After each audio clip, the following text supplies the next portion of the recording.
ठगी पीड़ित जमाकर्ता परिवार की ओर से जिला कलेक्टर को प्रधानमंत्री और मुख्यमंत्री के नाम का ज्ञापन सौंपा गया।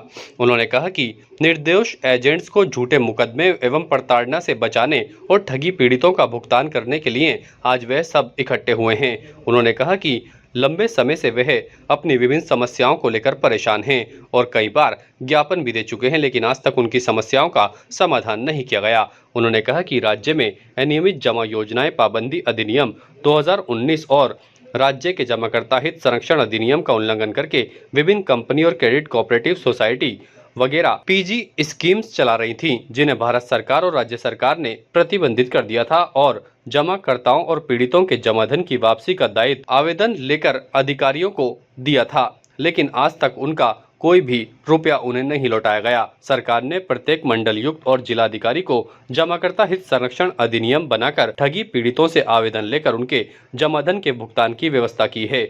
उक्त भुगतान कानूनों की अनुपालना करवाने के लिए उनका संगठन ठगी पीड़ित जमाकर्ता परिवार हमेशा लंबे समय से सत्याग्रह कर रहा है और सरकार से मांग की जा रही है कि सामूहिक भुगतान किया जाए, लेकिन आज तक उनकी समस्याओं का समाधान नहीं किया गया। उन्होंने प्रधानमंत्री मोदी से मांग की है कि इस मामले में वह जल्द से जल्द संज्ञान लें और उन्हें न्याय दिलवाया जाए। सरकार ने 6-7 साल पहले सारी सोसाइटीज के पर प्रतिबंध लगा करके उनके कार्यों को बंद कर दिया।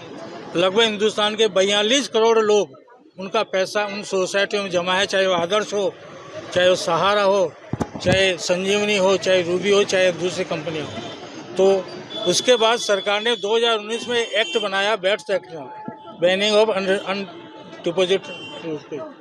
तो हमारा ये कहना था और कहना है कि उस रूल बनाने के बाद में, एक्ट बनाने के बाद में, जिसको राष्ट्रपति ने भी साइन करके संविधान में जोड़ दिया है, उसके बाद भी उस कानून की पालना क्यों नहीं हो रही? उसकी पालना होती तो आज कहीं न कहीं हम अपना जो आवेदन है कि मैंने कितनी राशि जमा कराई, मेरे पास क्या सर्टिफिकेट है, कब मुझे मिलने वाली थी, कितनी राशि मिलने वाली थी, वो लोग भटक रहे हैं आज भी, उनका कोई देने वाला देखना है। तो हमारा ये कलेक्टर महोदय से ये निवेदन है कि हमने प्रधानमंत्री के नाम, मुख्यमंत्री के नाम और आईजी के नाम एक प्रतिवेदन दिया है, उनको ज्ञापन दिया है, जिसमें ये मांग की है कि वो किसी एक अधिकारी को नियुक्त करें जहाँ लोग अपनी डिपॉजिट की जो राशि है उसके डिटेल जो है उनको दे सकें और उनका भुगतान को प्राप्त कर सकें। हम लोगों का करीब 1 करोड़ रुपया के आसपास डूबा हुआ हमारा फैमिली का, और कुछ हमारे मिलने वालों का हमने पैसा लगाया था।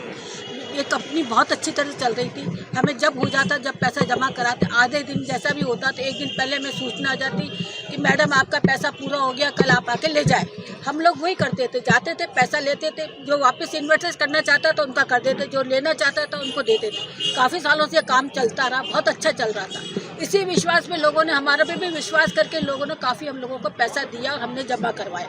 अंत में मोदी सरकार आने के बाद 3,000 से 5,000 से 7,000 तक लोगों का पैसा डूब गया। इन्होंने कंपनियां बंद कर दी, सारे लोग। अब लोग हमें परेशान करते कि भाई हमारा पैसा दो। अब हम पैसा कहाँ से लाके दें? हमने तो पैसा उनका जेब में रखा नहीं, हमने सब उनको दे दिया, ये सरकार ने ले लिया। तो अब सरकार से यही है कि हमारा पैसा दे। इसमें ऐसे ऐसे बुजुर्ग लोग हैं चल फिर नहीं सकते, जिन्होंने ये सोचा कि चलो मेरी उम्र के बाद में अपने बेटे, बहू, पोते, पोती, बेटी, जवाई, जिसको भी होगा मैं कुछ दे सकूं, लेकिन उनके हाथ बंद गए। वो बेचारे अपने एक एक पैसे के लिए तरस रहे हैं।